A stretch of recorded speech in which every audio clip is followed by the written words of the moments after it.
Alright,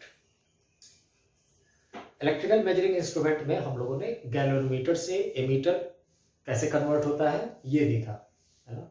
क्या करते थे, तो गैल्वेनोमीटर के पैरेलल में एक संट लगा देते हैं और उस संट का रेसिस्टेंस अगर काफी कम रहे तो गैल्वेनोमीटर एमीटर में कन्वर्ट हो जाता है। हमारे प्रीवियस लेक्चर को आप देख सकते हैं। Now there is a question, a galvanometer having resistance 100 ohm gives full scale deflection current for 1 milliampere, है ना। एक गैल्वेनोमीटर है जिसका रेसिस्टेंस 100 ओम है और 1 मिली एम्पियर का जब करंट जाता है तो ये फुल स्केल डिफ्लेक्शन शो करता है ना। मतलब 1 मिली एम्पियर से अगर कम भी जाता तब भी वो डिफ्लेक्शन शो करता, लेकिन 1 मिली एम्पियर से रत्ती भर भी ज्यादा जाएगा करंट तो वो या तो डैमेज हो जाएगा नहीं तो ऑफ नो यूज हो जाएगा, है ना। What is the resistance required of A shunt, एक संट का रेसिस्टेंस चाहिए हम लोगों को, मतलब कितना संट रेसिस्टेंस होना चाहिए ताकि which can convert it into an ammeter of range 10 ampere. मतलब वी नीड एन एमीटर जिसका रेंज 10 एम्पियर हो। गैल्वेनोमीटर के बारे में दिया हुआ है कि उसका रेसिस्टेंस 100 ओम है, जब उससे 1 मिली एम्पियर का करंट जाता है वो भी एक फुल स्केल डिफ्लेक्शन करंट है। मतलब इसके रिगार्डिंग जो भी आप आई निकालेंगे, है ना, आई इट्स आई जी, लेकिन हम लोग को निकालना क्या है, आई के कॉरेस्पॉन्डिंग एस। तो आई क्या था हमारा, एमीटर का रेंज हुआ करता था। तो अगर मैं सर्किट बनाऊं इसका तो I can find, we can draw the circuit like this, this is your shunt and this is the galvanometer, है ना। इसमें आईजी जाना है और आईजी दिया हुआ है। अगर हम बात करें आईजी का तो आईजी दिया हुआ है 10 टू द पावर -3 एम्पियर, क्योंकि 1 मिली एम्पियर। और गैल्वेनोमीटर के रेसिस्टेंस की बात करें तो इट इज 100 ओम, 100 ओम का ये गैल्वेनोमीटर है। तो G is also known, but this S is not known, S हमें पता नहीं है। तो एक चीज और पता है क्या, तो एमीटर का रेंज क्या होना चाहिए, तो 10 एम्पियर, यानी यहां से जरूर 10 एम्पियर आना चाहिए, यहां से 10 एम्पियर आना चाहिए, इधर 10 टू द पावर -3 चला जाना चाहिए, यानी 1/1000 एम्पियर चला जाना चाहिए। और बाकी जो बच गया, कितना बचेगा, 10 इंटू 10 टू द पावर -3 बचेगा, वो पूरा का पूरा S से जाना चाहिए, है कि नहीं। और सर्किट के पॉइंट ऑफ व्यू से बात करें तो ये दोनों रास्ते पैरेलल हैं और हम लोग देख सकते हैं कि 10 - 10 to the power -3 time the shunt resistance must be equal to 10 to the power -3 into G। वहां से क्या आ जाएगा, S आ जाएगा। तो अगर हम S की बात करें, how we can find S, we can write IG into G, IG time G is equal to I minus IG time S। यहां से S आ जाएगा, which implies S is equal to हो जाएगा IG into G by I minus IG, that is IG is 10 to the power -3 and G is 100 by I is 10 minus 10 to the power -3। तो ये कितना आ जाएगा, so which implies S is equal to, we can write 10 to the power -3 into 100 is 0.1 because it is 1/1000, all right। और 10 में से 1 by इसको अगर ऑल 10 - 10 to the power -3 को अगर मैं ऑलमोस्ट इसको मैं ऑलमोस्ट 10 लिख सकता हूं, है कि नहीं, ऑलमोस्ट 10 लिख सकता हूं। तो ऑलमोस्ट की अगर S का अप्रोक्सीमेट वैल्यू निकालना हुआ तो की मैं बात कर रहा हूं, ध्यान रखना है, I am approximating the value of 10 - 10 to the power -3 to be 10 because it is 1/1000। 10 में से 1/1000 घटाएंगे तो 10 पे बहुत ज्यादा फर्क नहीं पड़ेगा, तो मैं 10 ही लिख देता हूं, एक पॉइंट इधर चला जाएगा तो 100 नीचे आ जाएगा। सो 10 to the power -2 ohm almost is the answer, it's not exact answer but approximately 10 to the power -2 ohm we can do। तो ध्यान रखेंगे एमीटर के क्वेश्चंस करते वक्त, है ना। अच्छा, एक चीज और याद रखेंगे, कभी कभी पूछ देता है कि पूरे एमीटर का क्या रेसिस्टेंस होगा, तो ध्यान रखिएगा ये G अकेला एमीटर नहीं है या ये S अकेला एमीटर नहीं है, इस पूरे सेटअप को एमीटर कहते हैं। G along with the parallel combination of shunt, I repeat, galvanometer along with the parallel combination of shunt collectively is called emitter। का मतलब अगर कोई पूछे कि आपके एमीटर का रेसिस्टेंस क्या है, तो एमीटर के रेसिस्टेंस की बात करेंगे तो इन दोनों का G और S का पैरेलल कॉम्बिनेशन, यानी G into S by G plus S, ये एमीटर का रेसिस्टेंस हुआ, है ना, ये एमीटर का रेसिस्टेंस हुआ। और जब कभी भी आप इसको चेक करेंगे, है ना, प्रैक्टिकली किसी गैलोमीटर को जब एमीटर में कन्वर्ट करते हैं हम लोग, और जब आप चेक करेंगे तो आप पाएंगे कि ये काफी कम आएगा। चूंकि ठीक है, हो सकता है गैलोमीटर अच्छा खासा रेसिस्टेंस इसके पास होगा, लेकिन शंट का रेसिस्टेंस चूंकि काफी कम होता है, इसलिए इन दोनों का पैरेलल कॉम्बिनेशन G/S, जब आप प्रोडक्ट निकालेंगे G/S का, तो वो काफी कम हो जाएगा। जैसे इसी केस में देख लिया जाए कि इस गैलोमीटर का अपना रेसिस्टेंस 100 ओम है ना, लेकिन 10 एम्पियर के रेंज का एमीटर बनाने के लिए जो शंट रिक्वायर्ड है, जो क्वेश्चन था हमारा, वो शंट 10⁻⁻2 ओम का है। तो अगर कोई कहता, इसी क्वेश्चन में मैं एक एडिशनल पॉइंट ऐड करके समझा रहा हूं, कि अगर कोई कहता कि बताओ भैया इस पूरे एमीटर का रेसिस्टेंस कितना है, तो हम क्या करते, पूरे एमीटर का रेसिस्टेंस हम निकालते G/S/G+S। What is G? तो G is 100 into what is S? S is 10⁻⁻2 by G+S 100 plus 10⁻⁻2। 100 into 10⁻⁻2 is 1, because 100 into 1/100, और 100 प्लस 10⁻⁻2 को ऑलमोस्ट 100 लिख सकते हैं, क्योंकि इट इज 1/100, तो 1/100। तो देखो ये 0.01 आ गया, बहुत कम रेसिस्टेंस हो गया ना एमीटर का। और कहा जाता है कि an ideal ammeter has zero resistance, an ideal ammeter है जीरो रेसिस्टेंस। एक एमीटर के क्रॉस कोई रेसिस्टेंस नहीं होता है। क्यों? क्योंकि अगर उसके क्रॉस रेसिस्टेंस रहा तो उसके क्रॉस भी कुछ पोटेंशियल ड्रॉप आ जाएगा, है ना, ऑलराइट। और हमेशा इसीलिए वो सीरीज में लगाया जाता है, हमेशा इसीलिए किस में लगाया जाता है? सीरीज में लगाया जाता है।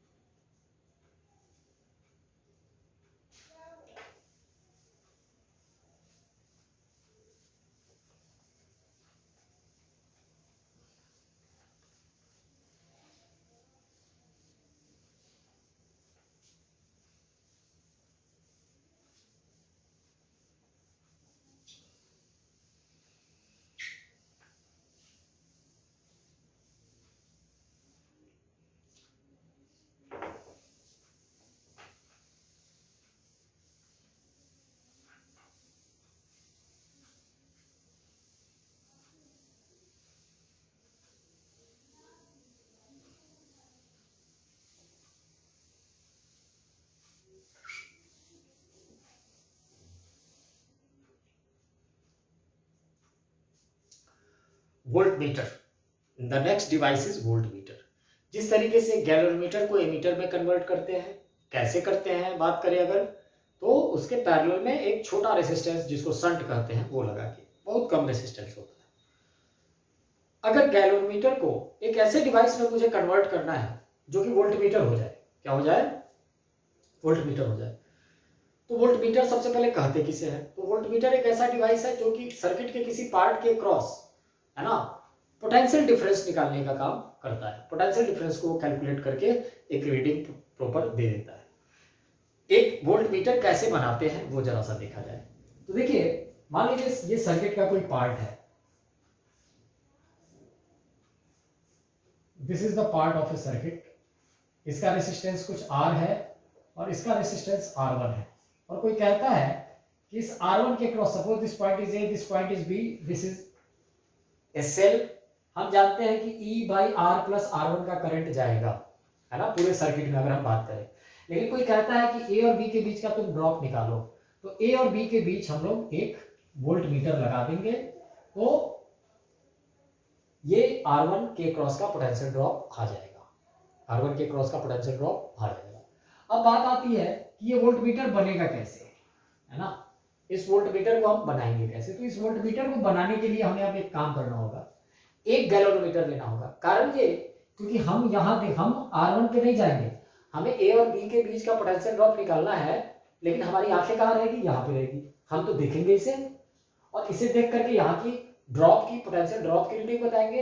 यानी निश्चित रूप से इसमें कुछ डिफ्लेक्शन होना चाहिए, और डिफ्लेक्शन होने के लिए एक गैलोमीटर लगाना होगा, क्योंकि वो करंट को सेंस करने का डिवाइस तो वही है।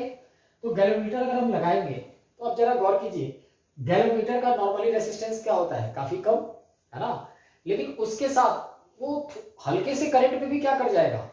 अच्छा खासा डिफ्लेक्ट कर जाएगा।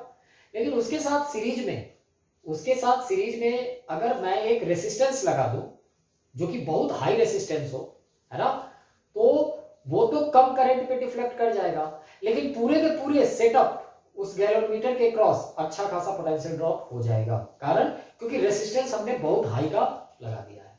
तो अब हम करते क्या है, इस वोल्टमीटर को बनाने के लिए हम लोग क्या करते हैं, तो गैलोमीटर में सपोज दिस इज गैलोमीटर जी, और इसके साथ एक हम लोग आरवी एक रेसिस्टेंस सीरीज में कनेक्ट कर देते हैं, वहां शंट एस कनेक्ट कर देते हैं पैरेलल, यहां आरवी एक रेसिस्टेंस जो कि सीरीज में कनेक्ट करते हैं, और ये बहुत हाई रेसिस्टेंस होता है, जी से काफी ज्यादा होता है। और इन दोनों पॉइंट्स के बीच का this point is A and this point is B, corresponding to this A and B, ये आ गया ए और बी, ठीक है ना। अगर इसमें करंट, अगर गैलोमीटर का full scale deflection current IG है और इसके क्रॉस का ड्रॉप हमारा V है, क्या है, V है, तो what we can write IG into G plus RV is equal to V। So G plus RV is equal to V by IG। So RV is equal to V by IG minus G। मतलब इस galvanometer को V range का ammeter बनाने के लिए, क्यों, क्योंकि V range का वोल्टमीटर बनाने के लिए जो रिक्वायर्ड सीरीज में जो रेसिस्टेंस है वो RV है, and definitely RV is given by V by IG, मतलब वोल्टमीटर की reading by full scale deflection current of the galvanometer minus galvanometer का रेसिस्टेंस। तो this is the required resistance, required resistance.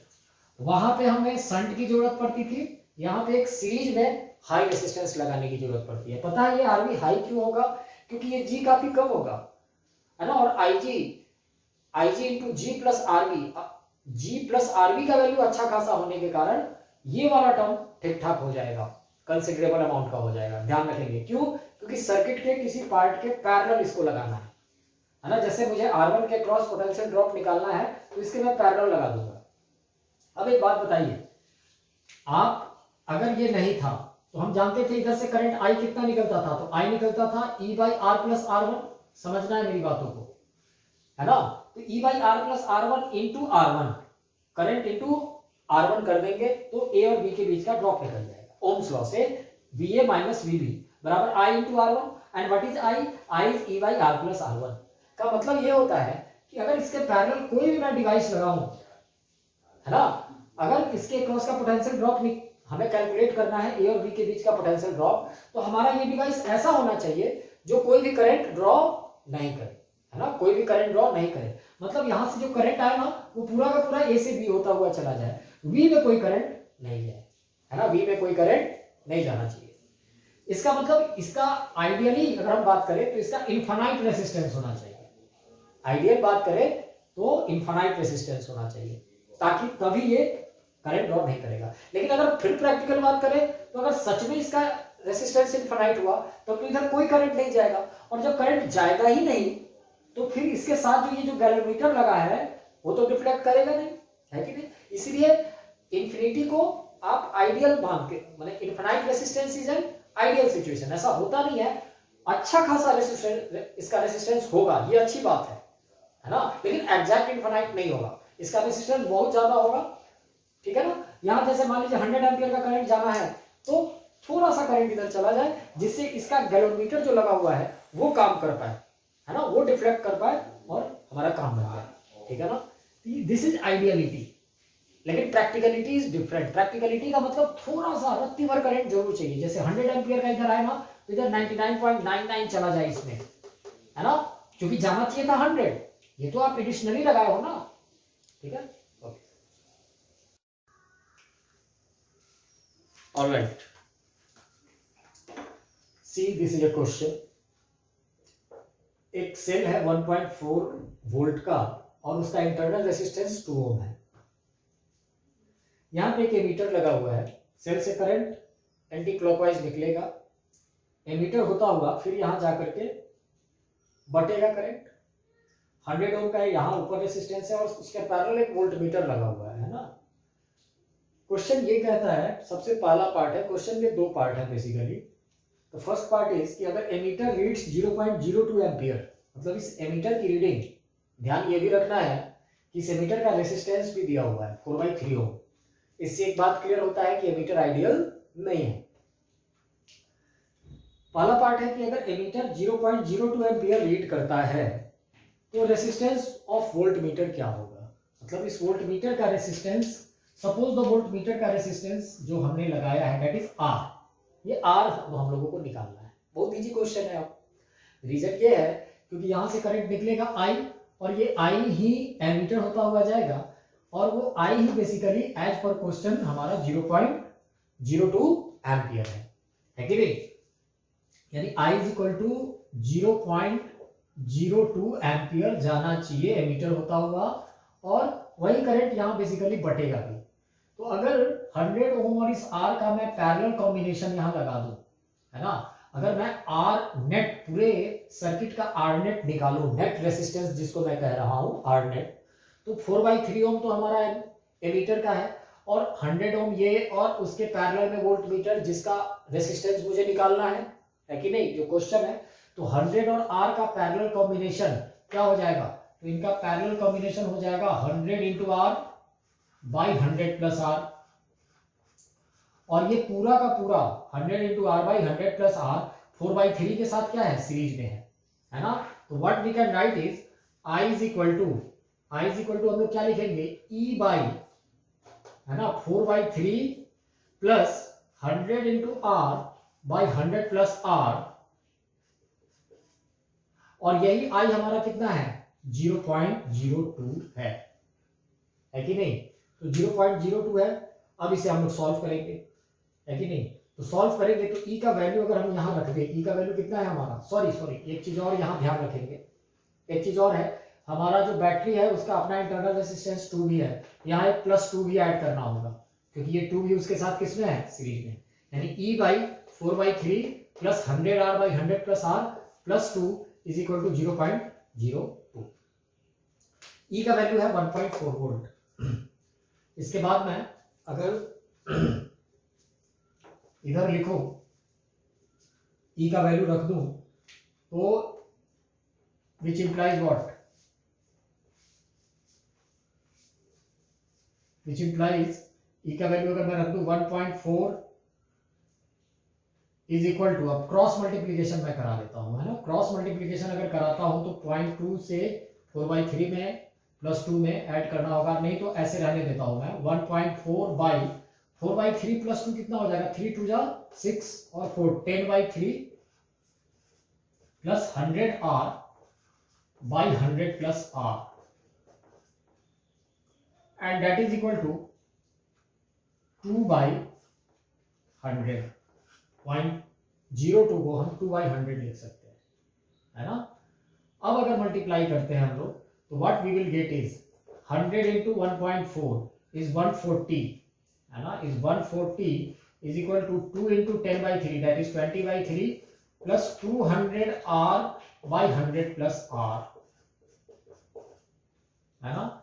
Now it will be 20/3 को minus करेंगे 140 में से, तो ये आ जाएगा 420 minus 20, 400/3 is equal to 200 R by 100 plus R. तो 200 से ये 2 टाइम कैंसिल हो जाएगा, है ना। r by 100 plus R is equal to 2/3 आया। तो बेसिकली अब हम लोग क्या लिखेंगे, फिर से क्रॉस मल्टीप्लीकेशन अगर हम करते हैं तो ये आ जाएगा 200 plus 2r is equal to 3r। So 200 is equal to 3r minus r 2r, 3r minus 2r that is r। मतलब ये जो वोल्ट मीटर है इसका रेजिस्टेंस कितना होना चाहिए, 200 ओम होना चाहिए। फर्स्ट पार्ट का आंसर आ गया, है ना। This is the answer of the first part. तो मैं यहां लिख ही देता हूं कि ये निश्चित रूप से 200 ओम होना चाहिए। क्लियर है। सेकेंड पार्ट के लिए अब हम लोग प्रोसीड करते हैं, है ना। हमारा पहला पार्ट आ चुका है, हमारे वोल्ट मीटर का रेजिस्टेंस आ चुका है। अब हम बात करते हैं सेकेंड पार्ट के लिए। सेकेंड पार्ट कहता है कि अगर वोल्ट मीटर 1.10 वोल्ट रीडिंग देता है, मतलब आपका ये जो वोल्ट मीटर है अगर 1.10 वोल्ट की रीडिंग दे रहा है तो पता करना है कि क्या सचमुच कोई एरर है या नहीं है, और अगर है तो कितना है ना। हमें पहले अभी देखना पड़ेगा कि सही में कहीं एरर तो नहीं है। अब देखिए वो एरर का कैसे पता चलेगा, तो वोल्ट मीटर की रीडिंग का मतलब है यहां से यहां तक का पोटेंशियल ड्रॉप, इन दोनों पॉइंट्स के बीच का। अगर मैं इस पॉइंट को ए बोलूं और इस पॉइंट को बी बोलूं तो ए और बी के बीच का पोटेंशियल ड्रॉप जो होगा वही हमारे वोल्ट मीटर का रीडिंग होगा। तो अगर मैं वोल्ट मीटर के रीडिंग की बात करता हूं तो कैसे कैलकुलेट करूंगा, तो कैलकुलेट करने के लिए सब कुछ अब मेरे पास है। क्या है हमारे पास, तो एक तो जो करंट आ रहा है जो कि यहां आता और बढ़ता, तो अगर मैं उस करंट को बांटू नहीं, मैं करंट को डिस्ट्रीब्यूट करने में इंटरेस्ट नहीं रख रहा हूं, तो मैं कैसे ए और बी के बीच का ड्रॉप निकालूंगा, फिर करंट को तो मुझे बांटना नहीं है। तो मैं अब क्या करूंगा, तो मैं 100 और 200 का पैरेलल इक्विवेलेंट ले लूं, वो आर इक्विवेलेंट हो जाएगा, और 0.02 से उस आर इक्विवेलेंट में मल्टीप्लाई कर दूंगा, तो ए और बी के बीच का क्या आ जाएगा, पोटेंशियल ड्रॉप सीधे आ जाएगा स्ट्रेट फॉरवर्ड, है ना। और उस पोटेंशियल ड्रॉप को एक बार मैं चेक कर लूं और जरा देखूं कि वो 1.10 के बराबर होता है या उससे ज्यादा होता है या कम होता है, ये बात की बात है। फिर हमें पता चल जाएगा अगर कुछ रीडिंग में एरर हुआ तो एरर भी निकल जाएगा। तो what is the parallel combination of 100 and 200, तो parallel combination of 100 and 200 is 100 into 200 by 100 plus 200, that is 300, 00 cancel, 200 by 3, यानी 200 by 3 क्या हो गया हमारा, पैरेलल कॉम्बिनेशन हो गया। रीडिंग क्या हो जाएगा, ए और बी के बीच का potential drop VA minus VB क्या हो जाएगा, I into this 200 by 3, that is I is what, 2 by 100, that is 2 by 100 into 200 by 3, 00 से 00 cancel, 4 by 3, that is 1.33 volt. मतलब ए और बी के बीच का पोटेंशियल ड्रॉप जब हम कैलकुलेट करते हैं तो वो बेसिकली कितना आता है, 1.33 वोल्ट आता है, और रीडिंग कितनी है वोल्ट मीटर की, तो 1.10 वोल्ट है, यानी एरर है ना, एरर यहां है। और वो एरर कितने का है, तो एरर भी पता चल जाएगा। तो actual reading, the true reading is this and 1.10 ये दिखा रहा है, तो एरर हो जाएगा 1.33 माइनस 1.10, दैट इज 0.23 वोल्ट का रीडिंग में एरर आ जाएगा, वोल्ट मीटर की रीडिंग में एरर आ जाएगा 0.23 वोल्ट का। ऑलराइट, तो दिस वाज द क्वेश्चन। एक अच्छा क्वेश्चन हो सकता था, नीट में पूछा जा सकता है, ध्यान रखेंगे। जरूरी नहीं है कि आइडियल एमीटर और आइडियल वोल्ट मीटर पे ही क्वेश्चन है, ठीक है ना। और भी बहुत सारे क्वेश्चन आफ्टर दिस चैप्टर, जब ये चैप्टर कंप्लीट हो जाएगा, इलेक्ट्रिकल मेजरिंग इंस्ट्रूमेंट सारे के सारे जब हम पढ़ लेंगे तो हम बहुत सारे क्वेश्चंस करने वाले हैं, है ना। मैं 2 लेक्चर, है ना, केवल और केवल क्वेश्चंस पे ही, right from the first topic of current electricity up to the electrical measuring instrument के बहुत सारे क्वेश्चंस, करीबन 15-20 क्वेश्चंस मैं सॉल्व करूंगा 2 दिनों के लेक्चर में, उससे और कुछ आपका वाइंड अप हो जाएगा, ध्यान रखिए। अब हम आगे प्रोसीड करते हैं।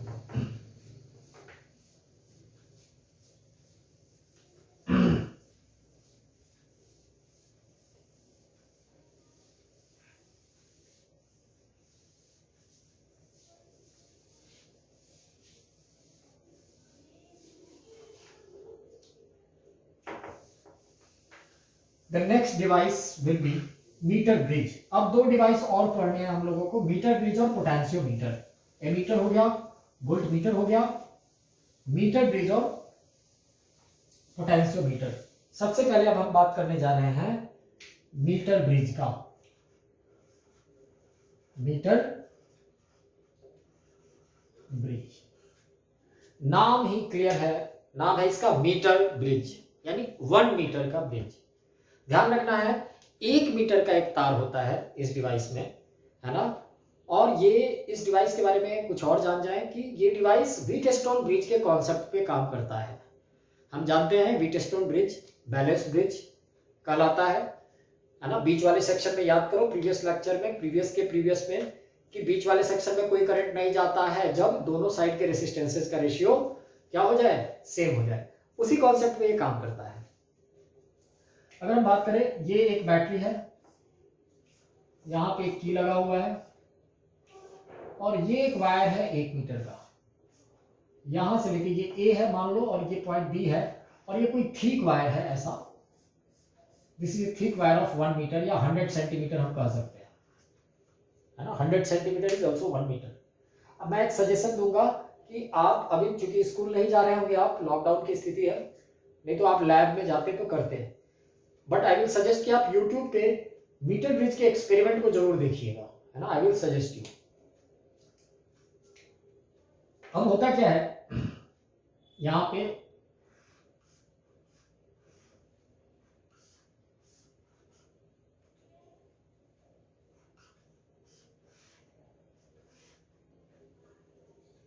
there are two resistances here, all right। एक यहां पे रेसिस्टेंस होता है और एक यहां पे रेसिस्टेंस होता है। This resistance is suppose P and this resistance is S। तो दिस राइट, ये वाला जो रेसिस्टेंस होता है, दो रेसिस्टेंस हम लोग लगाए हुए होते हैं, ये सब मेटल के स्ट्रिप्स होते हैं और यहाँ पे क्लैंप किए हुए होते हैं, या हियर इज क्लैंप और यहाँ भी ये क्लैंप होता है ना। यहाँ पे एक गैलोमीटर लगा हुआ होता है और उस गैलोमीटर एक जॉकी से कनेक्ट होता है। जॉकी का मतलब वो मूव कर सकता है हमारे वायर पे, हमारे वायर पे क्या कर सकता है, मूव कर सकता है। मान लो दिस बैलेंसिंग लेंथ इज, ये कोई लेंथ है सपोज L, तो ये लेंथ कितना हो जाएगा 100 माइनस L, अगर सेंटीमीटर में बात करें तो। ये जो बीच वाला वायर है, इस वायर का हमें रेसिस्टेंस पर सेंटीमीटर पता है, यानी रेसिस्टेंस पर यूनिट लेंथ अगर हमें पता है K, तो हम तुरंत लेंथ देख करके रेसिस्टेंस बता सकते हैं। अगर resistance per unit length K है तो इस पार्ट का रेसिस्टेंस K और इस पार्ट का रेसिस्टेंस K × 100 माइनस L हो जाएगा। अब देखिए, अगर इन दोनों में से ये वाला रेसिस्टेंस, जो कि हम लोग रेसिस्टेंस बॉक्स से, रेसिस्टेंस बॉक्स का मतलब ये होता है कि फिक्स रेसिस्टेंस वहां होता है, वहां का रेसिस्टेंस क्या होता है, फिक्स होता है। वो बॉक्स पे ही लिखा हुआ होगा कि हाँ भैया ये अगर ये बॉक्स यूज कर रहे हैं तो उसका इतना रेसिस्टेंस होगा। तो अगर मान लो ये रेसिस्टेंस S मुझे पता है और 100 माइनस L और L तो लेंथ हमें पता है ही, और पहले से क्योंकि मीटर ब्रिज की वो प्रॉपर्टी में वो इंक्लूड होगा कि उसका रेसिस्टेंस पर यूनिट लेंथ क्या होगा, हमें अगर वो पता है तो हम P आसानी से निकाल सकते हैं। लेकिन शर्त है, क्या शर्त है, तो यहाँ का जो गैलोमीटर होना चाहिए वो कोई डिफ्लेक्शन नहीं शो करना चाहिए। का मतलब जब आप एक्सपेरिमेंट करने जाएंगे तो जब आप इस जॉकी को मूव कराएंगे इस वायर पे, तो एक पॉइंट आएगा जहां पे गैलोमीटर में कोई डिफ्लेक्शन नहीं होगा, उसी पॉइंट को हम लोग नल पॉइंट कहते हैं या नो डिफ्लेक्शन पॉइंट कह सकते हैं या नल डिफ्लेक्शन भी कहते हैं, नल वर्ड यूज करेगा क्वेश्चन में। तो मान लो यही वो पॉइंट है जहां पे देयर इज नो डिफ्लेक्शन, का मतलब है कि इस सेक्शन में कोई करंट नहीं, का मतलब P/S जो होना चाहिए L/100 माइनस L हो जाती है, या 100 माइनस L/L जो होना चाहिए वो S/P हो जाना चाहिए। तो फॉर नो डिफ्लेक्शन,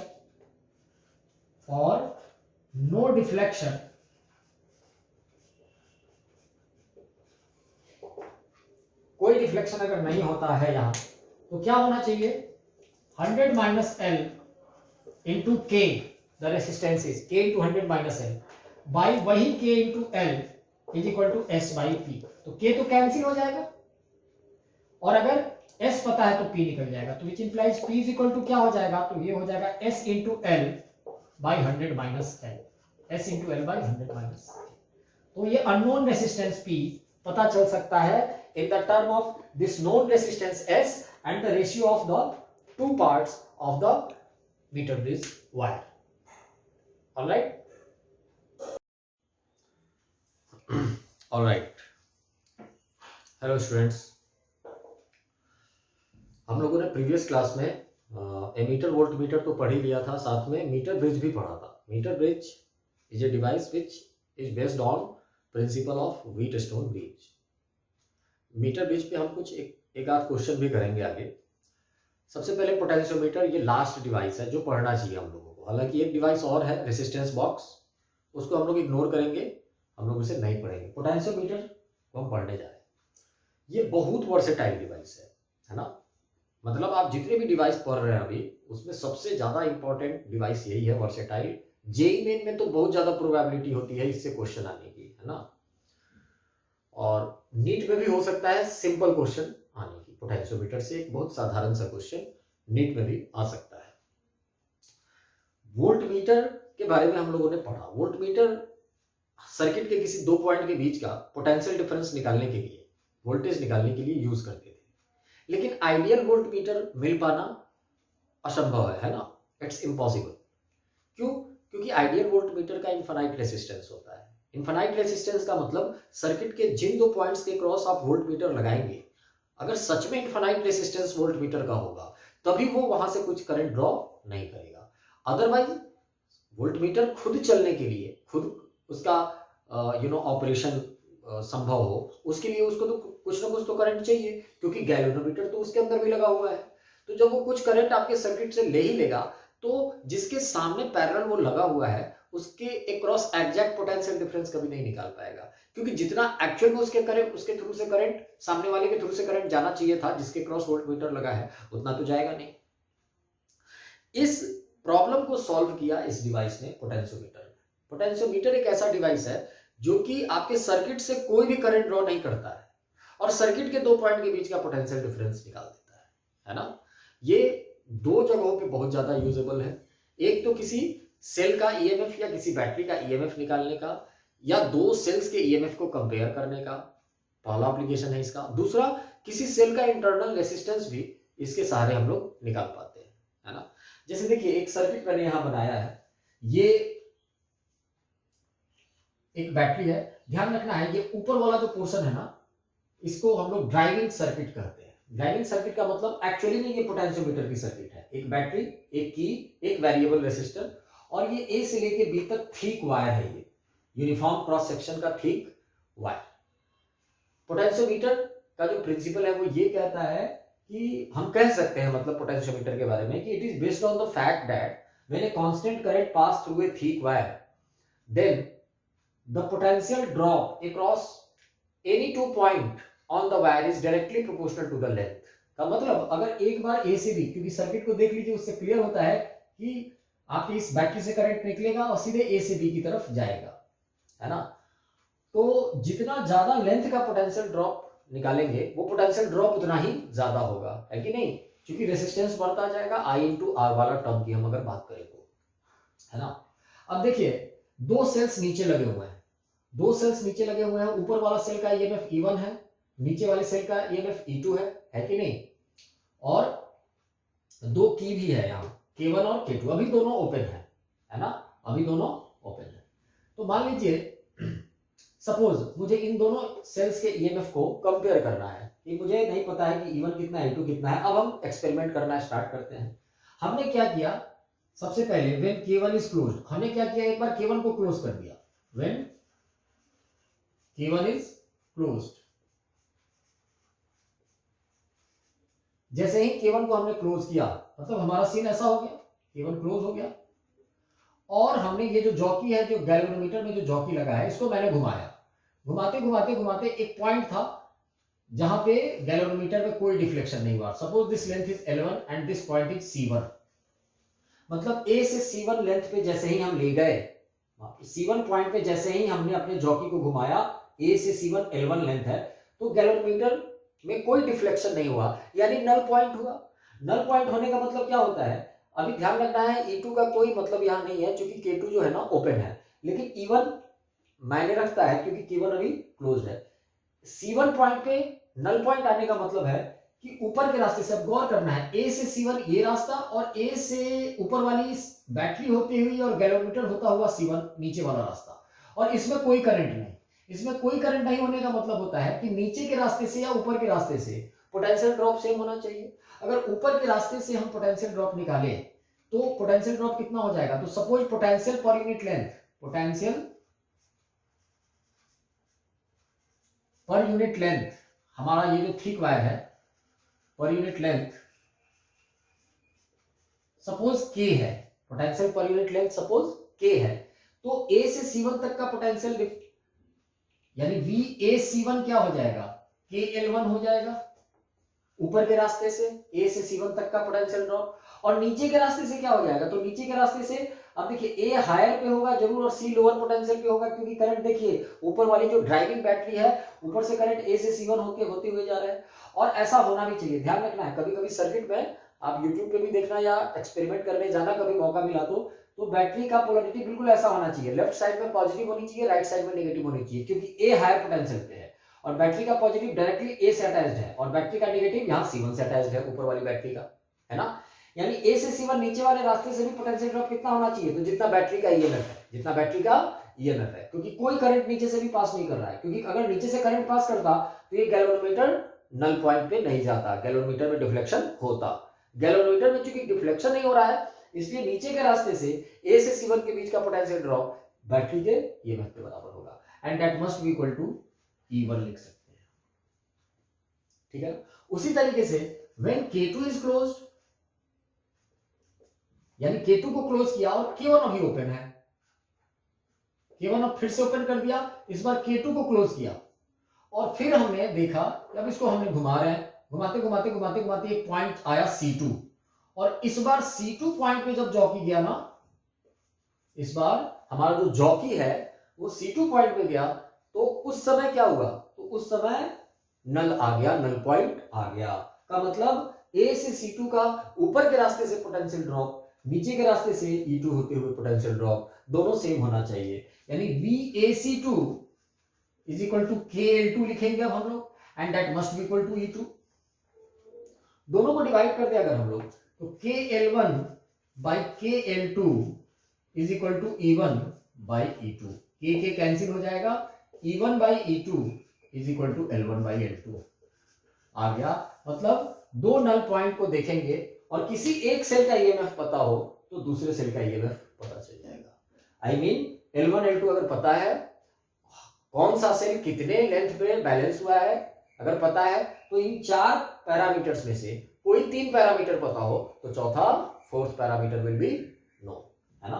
तो दिस इज द कॉन्सेप्ट, जब हम क्या करते हैं, पोटेंशियोमीटर से ईएमएफ निकालते हैं सेल का, या दो सेल्स के ईएमएफ को हम लोग कंपेयर करते हैं। जैसे अगर के सीधे ही पता होता तो आप ईएमएफ ही निकाल लेते, आप ईएमएफ ही निकाल लेते, अगर के निकल जाए तो। कभी कभी के पे भी क्वेश्चन आ जाता है, पता चला यहां से यहां तक का पोटेंशियल ड्रॉप दे दिया और यहां से यहां तक की लंबाई दे दी। ध्यान रखना है ये लंबाई कुछ भी हो सकती है ए से बी तक। मैंने एक थिक वायर सिंपल दिखाया है, बहुत लंबे लंबे वायर होते हैं ये, आप जब स्कूल में एक्सपेरिमेंट करते हैं 10-10 12-12 मीटर के भी हो सकते हैं, तो अब 12 मीटर तक तो सर्किट जाएगा नहीं, तो इनको क्या किया जाता है, इन वायर को ऐसे ऐसे मेटल के स्ट्रिप से बांध दिया जाता है ना, बहुत कम दूरी में ही, जैसे वायर को कुछ इस प्रकार घुमा दिया जाता है मेटल के स्ट्रिप में बांध बांध के, कि वायर की लंबाई हो अच्छी खासी लेकिन वो कम दूरी में ही एडजस्ट कर जाए।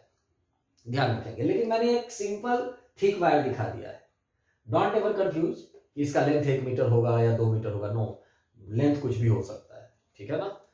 तो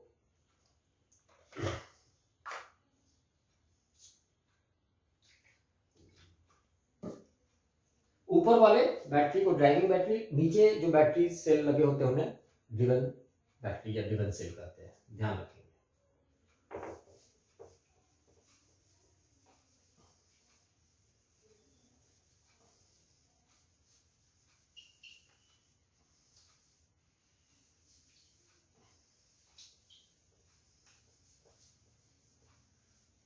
ओके, अब हम लोग एक्सपेरिमेंट करने जा रहे हैं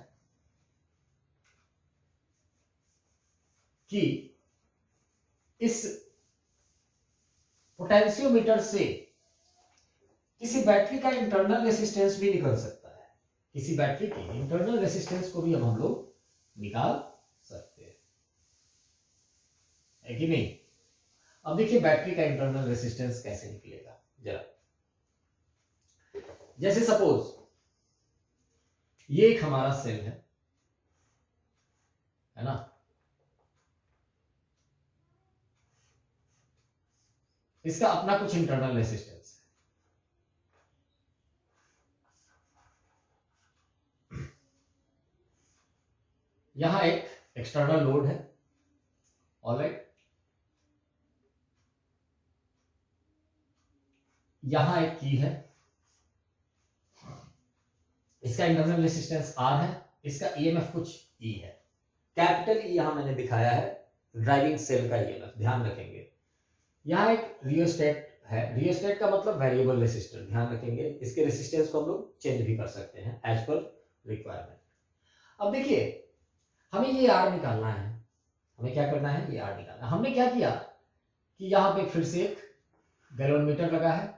हमने इस जॉकी को घुमाना शुरू किया, जॉकी को घुमाते घुमाते गए और एक पर्टिकुलर लेंथ पे हमने देखा, एक पर्टिकुलर लेंथ पे L1 लेंथ पे अभी ध्यान रखना है लोड जिससे कनेक्टेड है वहां का जो की है वो क्या है, ओपन है। की ओपन होने का मतलब ऐसा नहीं हो सकता कि सेल से करंट निकले और कैपिटल आर होते हुए स्मॉल आर होते हुए जाए, या ऐसा नहीं हो सकता कि सेल से करंट निकले कैपिटल आर होते हुए यहां जाए, है ना, तो या बटे, कुछ भी नहीं।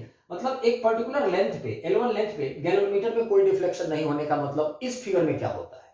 तो देखिए ड्राइविंग बैटरी से तो करंट जा रहा होगा, अभी जो हमने बात किया, मान लो this point is C1, this point is C1, और अब क्या है, तो A से C1 तक का पोटेंशियल ड्रॉप उतना ही होना चाहिए जितना इस बैटरी का EMF होना चाहिए, है ना। ये R और R देख के डरना नहीं है, कारण क्योंकि इस पार्ट में कोई करंट जा ही नहीं रहा होगा, है ना। सीधे चूंकि A से C1 अगर नीचे के रास्ते से जाए तो A से C1 यही रास्ता आपके पास बनता है, ऊपर वाला रास्ता तो बनता ही नहीं है, कारण क्योंकि ये की तो ओपन है। तो नीचे वाले रास्ते से अगर हम बात करें और गैल्वेनोमीटर में कोई डिफ्लेक्शन नहीं होता है तो कोई करंट तो जाना नहीं चाहिए, कोई करंट जाना नहीं चाहिए का मतलब A से C1 नीचे के रास्ते से ड्रॉप कितना है, तो नीचे वाले सेल के EMF के बराबर, और ऊपर के रास्ते से ड्रॉप कितना है, तो ऊपर वाले जो L1 लेंथ है उसके ड्रॉप के बराबर। तो अब लिखेंगे कि व्हेन K ओपन, इसको K1 बोल दो चूंकि ये K है, when K1 open L1 length यानी VAC1, अब क्या बोलेंगे, it is KL1 and that is equal to EMF E, that is equal to EMF E, ठीक है ना। ओके, अब देखिए अब हमने क्या किया, K1 को क्लोज कर दिया, हमने इसको अब क्लोज कर दिया। क्लोज करने के बाद हमने देखा, क्लोज करने के बाद फिर से हमने घुमाना शुरू किया, है ना, घुमाते घुमाते घुमाते एक पर्टिकुलर लेंथ आया C2, है ना, ये पॉइंट आया C2। अब दूसरे लेंथ पे कहीं बैलेंस पॉइंट मिला और दिस लेंथ वाज L2 का मतलब AC2 VAC2 जो था वो कितना था, KL2। लेकिन अब देखिए गौर कीजिए, अब क्या है कि जब चूंकि आप ये K क्या हो गया है, K1 ओपन हो गया, व्हेन K1 क्लोज्ड की बात कर रहे हैं अब हम लोग, क्योंकि K1 अब क्लोज हो चुका है। तो K1 जब क्लोज हो चुका है और L2 लेंथ पे ये गैल्वेनोमीटर कोई डिफ्लेक्शन शो नहीं करता है, इसका मतलब क्या हुआ, तो इसका मतलब ये हुआ कि अब आप ये नहीं कह सकते कि सेल से करंट नहीं निकल रहा होगा। यहां थोड़ा ध्यान देना है, सेल से पक्का करंट निकल रहा होगा। कैसे, तो सेल से इधर से करंट आ रहा होगा, इधर जाता होगा और कैपिटल आर होते हुए स्मॉल आर होते हुए इसमें आ जाता होगा। मतलब जो करंट सेल से निकलता होगा वो इसी लूप में, है ना, मूव करके रह जाता होगा। तभी हम कह सकते हैं कि इस जी में कोई करंट नहीं जाता होगा, क्योंकि जी में गैल्वेनोमीटर में अगर करंट गया तो नल पॉइंट तो आएगा नहीं, डिफ्लेक्शन तो होके ही रहेगा। तो इसके ये जो K1 की है, इसके क्लोज हो जाने के बावजूद भी L2 लेंथ पे नल पॉइंट आने का मतलब है कि सेल से करंट जो निकलता होगा वो नीचे वाले लूप में ही घूम के मूव करके रह जाता होगा। यानी अब करंट है, अब करंट यहां आएगा आई। और KL2 कैसे निकलेगा, यानी यहां से यहां तक का पोटेंशियल ड्रॉप कैसे निकलेगा, तो यहां से यहां तक का पोटेंशियल ड्रॉप या इन दो पॉइंट का पोटेंशियल ड्रॉप, इस पॉइंट और इस पॉइंट के बीच का पोटेंशियल ड्रॉप जरा गौर करना है कितना हो जाएगा। तो आप नीचे के रास्ते से निकालो चाहे ऊपर के रास्ते से निकालो, कितना हो जाएगा, ये हो जाएगा I इंटू आर। और I कितना हो जाएगा, तो I हमारा हो जाएगा E by R plus R. तो I इंटू आर हो जाएगा E by R plus R, है ना, I इंटू आर। अब आ गया KL1E। अब अगर इन दोनों को डिवाइड कर दें तो KL1 बाई KL2, के cancel, L1 by L2 is equal to E by E R और ऊपर R प्लस आर। ऑलराइट, तो यहां देखें आगे जब हम बढ़ते हैं तो L1 by L2 is equal to R plus R by R. यहां से अब हम लोग बैटरी का इंटरनल रेजिस्टेंस निकाल सकते हैं, है ना। कैसे निकाल सकते हैं जरा देखते हैं।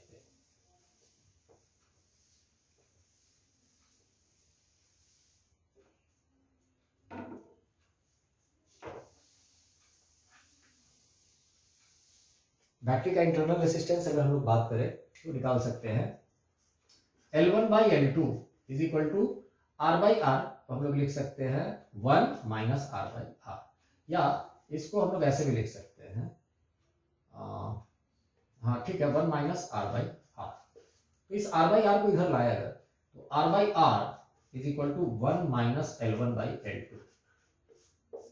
तो R इज इक्वल टू आ जाएगा R time 1 minus L1 by. अब ध्यान रखते हैं, अब गौर कीजिएगा एक चीज, कुछ चीज समझने लायक है यहाँ। पहले जिस लेंथ पे क्या आया था, पहले जिस लेंथ पे ड्रॉप आया था L1 लेंथ पे, और बाद में जिस लेंथ पे ड्रॉप आया है ना, वो उसका रेशियो जो होना चाहिए वो 1 से कम होना चाहिए। वो क्या होना चाहिए? 1 से कम होना चाहिए, तभी 1 में से माइनस होकर कोई चीज पॉजिटिव रह पाएगा।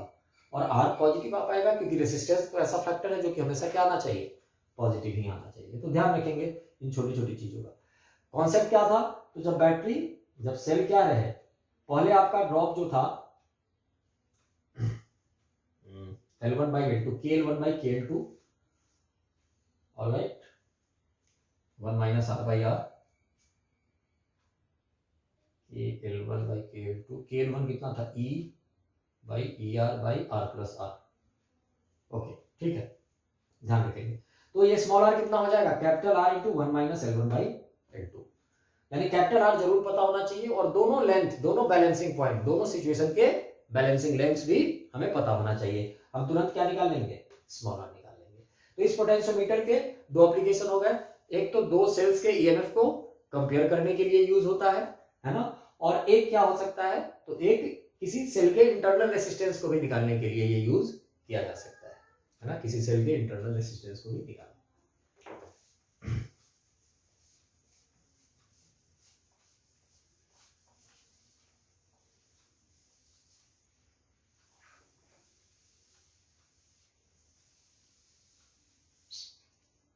एक क्वेश्चन हम लोग कर लेते हैं, है ना।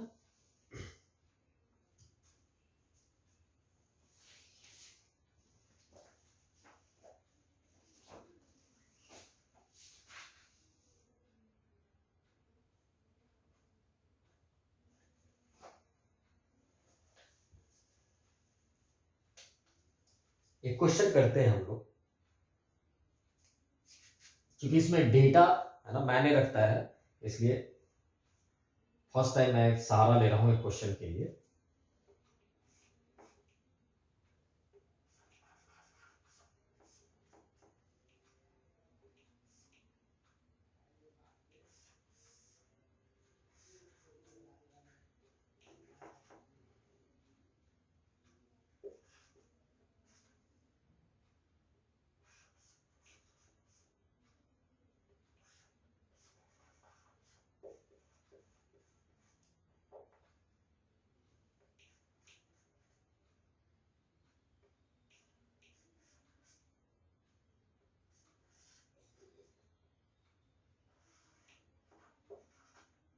अब देखिए, यहां देखने से ही लग रहा है ये एक बैटरी है जिसका इंटरनल रेसिस्टेंस R है, नीचे ड्राइविंग बैटरी है हमारे पोटेंशियोमीटर की, है ना। In the given potentiometer circuit internal resistance R of the cell and EMF E is to be determined, यानी E और R हमें निकालना है।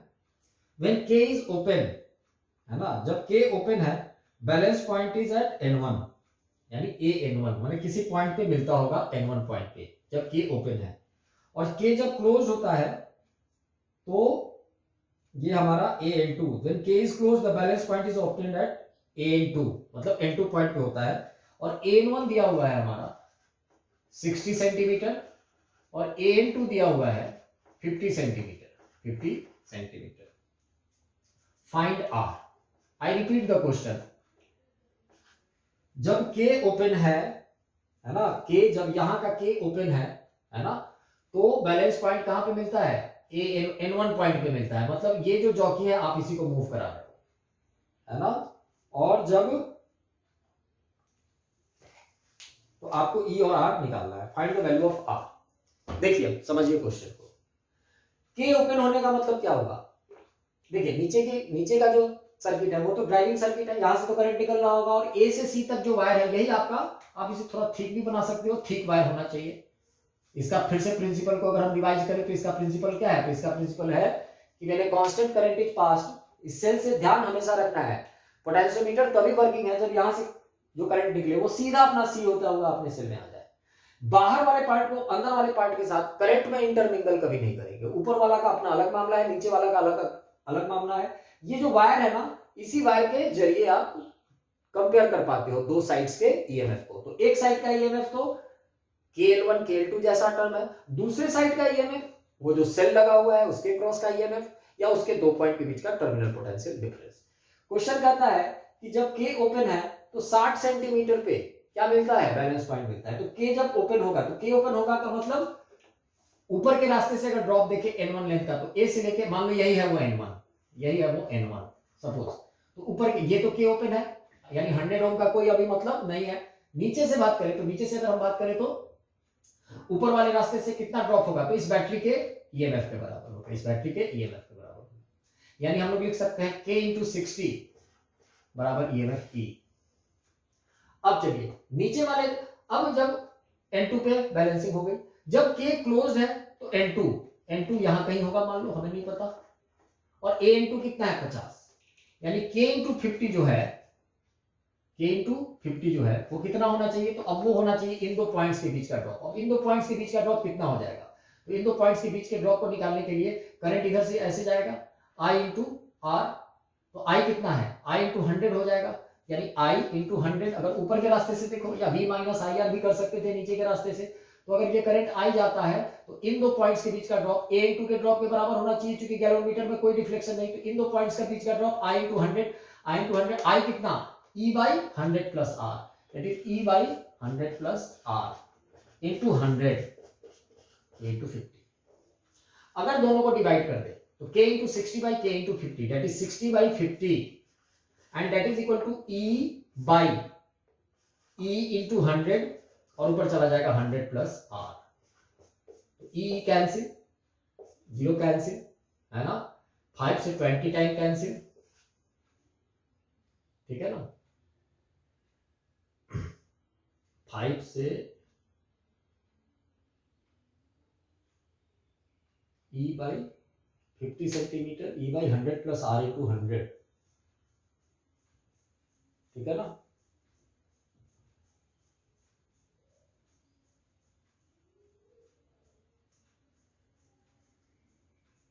ऑल राइट, ठीक है, फिर आगे प्रोसीड करेंगे हम लोग। A into 60 centimetre, A into 50 centimetre, find R, 100 E by 100 plus R into R, I R,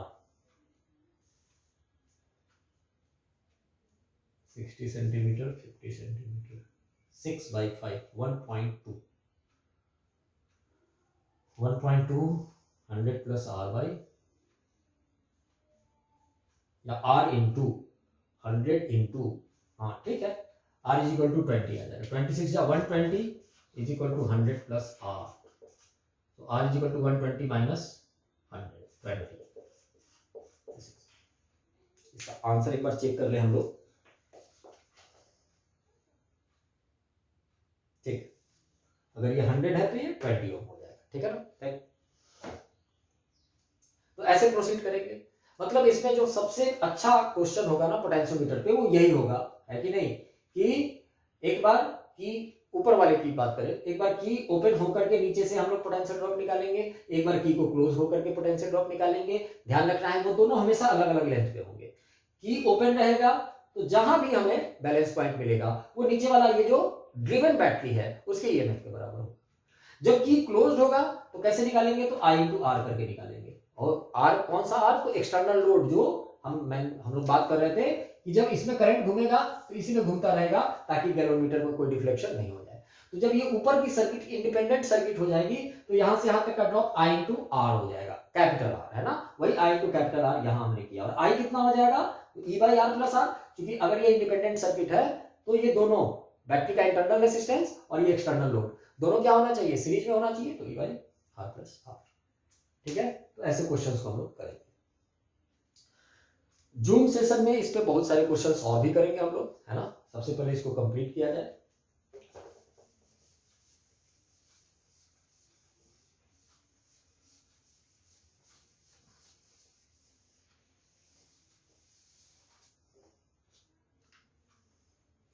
metre bridge पे एक क्वेश्चन कर लेते हैं हम लोग। मीटर ब्रिज, मान लो ये 10 ओम का एक रेसिस्टेंस है, ये 15 ओम का एक रेसिस्टेंस है ना, और नीचे गैलोमीटर लगा हुआ है, यहाँ से ये है और ये मीटर ब्रिज, यहाँ से कोई बैटरी है, कुछ लगा हुआ होगा अपना जो भी है ना। अगर यहाँ बैलेंस पॉइंट मिलता है, यहाँ यही है वो नल पॉइंट। मीटर ब्रिज का मतलब ध्यान रखना है, ये ए से लेके बी तक 1 मीटर का वायर है। क्या है ये? 1 मीटर का वायर है। तो अगर यहाँ बैलेंस पॉइंट मिलता है तो ये AC और CV कितना कितना होगा, अगर आपसे पूछा जाए तो कैसे निकालेंगे। तो मान लो ये AC अगर L सेंटीमीटर होगा तो CV 100 माइनस L सेंटीमीटर होगा ना। मीटर ब्रिज पे बहुत इजी क्वेश्चंस आते हैं, है ना। अगर यहाँ नल पॉइंट मिलता है तो ये लेंथ अगर L होगा तो ये लेंथ 100 माइनस L होगा। मीटर ब्रिज के कॉन्सेप्ट में हमने देखा था L बाई 100 माइनस L बराबर this resistance by this resistance. अब L निकल जाएगा, यानी L बाई, भले सेंटीमीटर में हम या मीटर में बात करें, जब रेशियो में बात करेंगे तो यूनिट कैंसिल आउट हो जाएगा। तो L by 100 minus L is equal to 10 by 15। So 15L is equal to 1000 minus 10L, so 25L is equal to 1000। तो ये कितना हो जाएगा? 40 टाइम कैंसिल हो जाएगा, यानी ये L 40 हो जाएगा और 100 माइनस L कितना हो जाएगा? 60 सेंटीमीटर हो जाएगा। तो मीटर ब्रिज पे ऐसे ऐसे क्वेश्चंस पूछे जाते हैं। कभी कभी नल पॉइंट को इधर से खिसका करके यहाँ पैरेलल कुछ लगा देगा, पैरेलल लगा देने से ये थोड़ा कम हो जाएगा, तो ये कम हो जाएगा तो ये लेफ्ट की तरफ खींचेगा, है ना। क्योंकि ये जब रेशियो, ये रेसिस्टेंस कम होगा तो ये नल पॉइंट और किधर होना चाहिए? राइट साइड में खिसक जाना चाहिए, क्योंकि दिस बाई दिस, जिधर का रेसिस्टेंस कम होता जाएगा उधर ही ये खींचता भी जाएगा। ध्यान रखेंगे, है ना, क्योंकि उधर की शिफ्ट होने से लेंथ कम बचेगा और कम लेंथ का क्या हो जाएगा? कम लेंथ का रेसिस्टेंस भी कम होना चाहिए, इसीलिए, है कि नहीं। तो ऐसे क्वेश्चंस इसमें पूछे जा सकते हैं। यानी आई रिपीट, कैसे क्वेश्चंस पूछे जा सकते हैं? तो पहले सिंपल 2 रेसिस्टेंस दे देगा, एक बैलेंस पॉइंट आ जाएगा, आप निकाल लेंगे कैसे? तो L बाई 100 माइनस L बराबर दिस बाई दिस। एक बार कहेगा कि मैं इसके साथ एक पैरेलल जोड़ दिया, अब बताओ बैलेंस पॉइंट कितने से शिफ्ट करेगा। तो पैरेलल जब जोड़ देंगे पहले, फिर इन दोनों का इक्विवेलेंट निकाल लेंगे, फिर क्या करेंगे? 10 बाई वो इक्विवेलेंट बराबर एक balance point L1 by 100 minus L1। अब वो L1 निकल जाएगा, फिर देखो L कितना था, L1 कितना था, L1 माइनस L कर दो, शिफ्ट आ जाएगा, ठीक है ना। ऑलराइट, तो इसी तरीके से हम लोग मीटर ब्रिज और पोटेंशियोमीटर के कुछ क्वेश्चंस जूम सेशन में आगे करेंगे। Thank you. This is all about your current electricity, जो इंपॉर्टेंट था। वैसे आई विल सजेस्ट आप यूट्यूब पे जाकर के पोटेंशियोमीटर, मीटर ब्रिज के एक्सपेरिमेंट्स जरूर देखेंगे। जैसे मीटर ब्रिज में एंड करेक्शंस क्या होते हैं, उस पर मैंने जानबूझ के नहीं कुछ कराया, क्योंकि नीट में नहीं आता है, जी मेन में भी नहीं आता है, नहीं आ रहा है ना। Thank you.